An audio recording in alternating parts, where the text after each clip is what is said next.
Vanakkam, Namaste, and blessings to everyone. This is Dr. Bhairavi Balasubramanian, PhD, the Sky Priestess. We have a lot going on, astrologically speaking. We have the Sun and Aries conjunct at 23 degrees Aries. They square the South Node and Pluto between 22 to 23 degrees Capricorn. They also squared the North Node and Sun-Eris at 22 degrees Cancer, and they trine Jupiter at 24 degrees Sagittarius.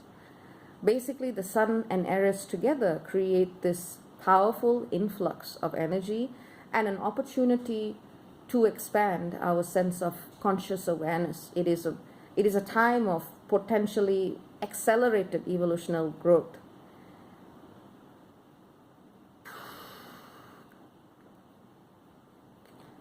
I don't even want to use words for this video, I've tried so many times to do this, and the words just don't matter. It's just pure energy. I mean, truthfully, since Saturn went on the galactic center, and I know it's not just me, but a lot of astrologers who are very much in tune with the planets as energetic frequencies know that astrology is changing. Trying to interpret things in the old way is just not going to work. So basically, the lowdown is, this is a moment where we get to choose what we are. We are asked to decide between reactivity of a more egoic consciousness or a greater inclusivity and radical embrace and expression of love from a higher level of consciousness.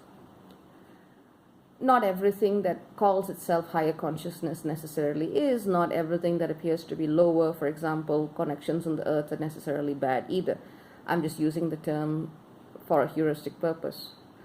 But effectively, we're being asked to look at our relationship with the source frequency and to break through old shackles and challenges that we as a collective have created to accessing that frequency. We disconnected ourselves from that source power the moment we created institutions and authorities and power structures that claim to concentrate our access to spirit in different ways, whether it was a religious institution or a political institution or a financial institution. We've locked up our powers, or even a familial institution.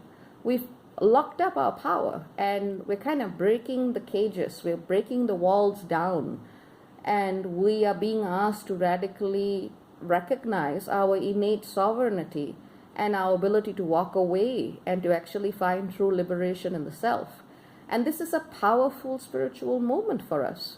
These kinds of alignments, they don't happen that often. When we see this incredibly intense energy, people are going to respond to it in different ways. You're going to have people who are going to use this energy to try and break down things, but in a way that doesn't actually create greater goodness, in a way that just causes harm. You're going to see people using this energy to get on their high horse and to react and to judge and to tear things down. You're going to be seeing energy that's coming through that's trying to reinstate old systems of control in the name of love or family. You're going to be seeing different responses to this energy, because this is a moment where we decide who we are. That's the best way I can put it. It's a moment of self-definition. Whatever comes your way, and I know this is going to be in varying degrees and varying intensities for people, meet it with love. Love doesn't mean turn the other cheek. Love means do not take bullshit. But at the same time, you don't need to hate the other person for what they're doing. You can go, you know what, I'm not going to accept this enslavement of my soul anymore. Be well, be blessed. Thank you for this learning opportunity, and keep moving on.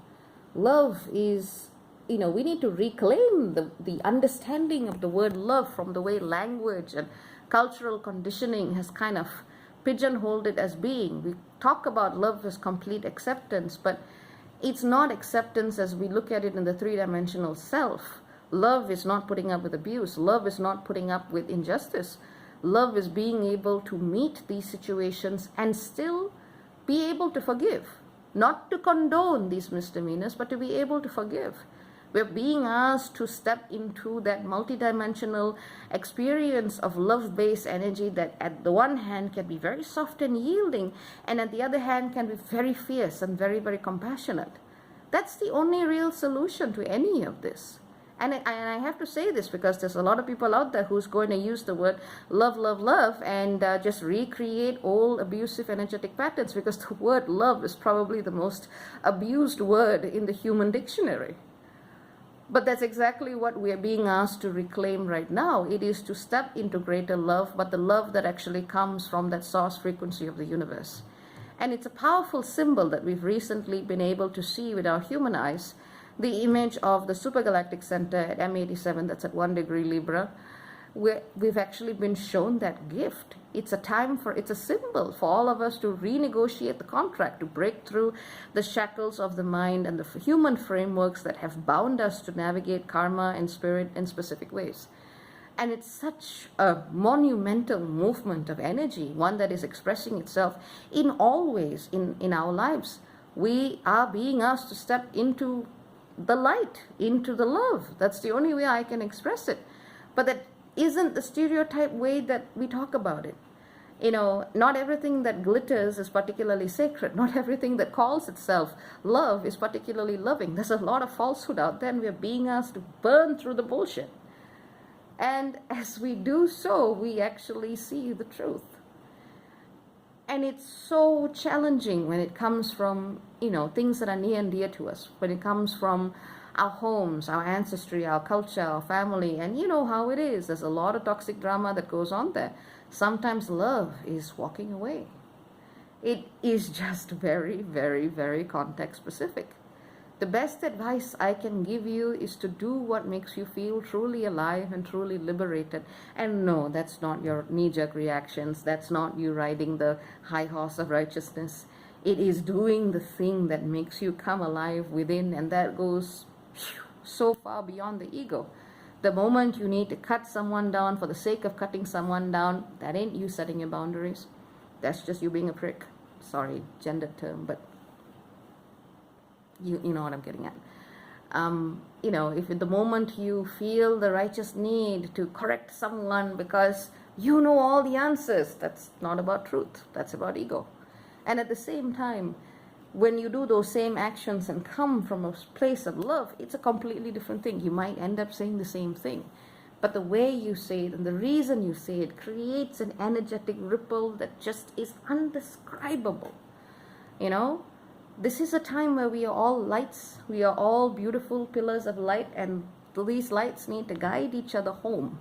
And think about a light. A light can show you the way, but it's not thundering down from the mountaintops and forcing you to comply. It's not cutting into your energy and trying to find any kind of hierarchy and superiority. A light is a light is a light, and that's what we're all being asked to be, because that's what we have always been. And that's the best way I can really express this energy. Logic will not cut through this one. You know, for those of you who use Reiki symbols, work with Honzaze Shonen, the fire symbol, I believe that would be very, very good in working on yourself, your homes, your loved ones with their consent, or simply sending collective healing to the planet. Honzaze Shonen, fire symbol, especially for those who've taken Reiki training. That's what I would recommend working with. In terms of gemstones, really go with what calls to you. This is a time where you define what you are, who you want to be, how you want to react. Just know that there's going to be a lot of things that use the same language but are not coming from that same heart space. When you meet stuff like that, you can try to compassionately express your perspective, or you can realize the other person is where they are and just say no. It's up to you. Love comes in different ways, and don't be afraid to use the way that resonates with you. Take care, many blessings, harm none, including the self. Ciao, ciao for now. Bye-bye.